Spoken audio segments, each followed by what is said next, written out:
Gutom na ako. Bigyan mo naman ako niyang niluluto mo.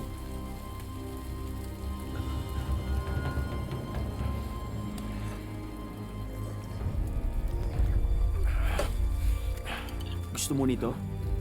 Ibigay mo muna sa akin ang iyong mamanahan, ang karapatan mo bilang panganay. Mamamatay na ako sa gutom. Bigyan mo na ako niyan.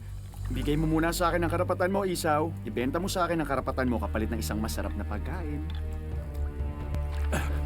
Ibigay mo sa akin! Anong ginagawa niya? Ibigay mo muna sa akin ang mana mo. Isalin mo muna sa akin ang karapatan mo bilang unang isinilang.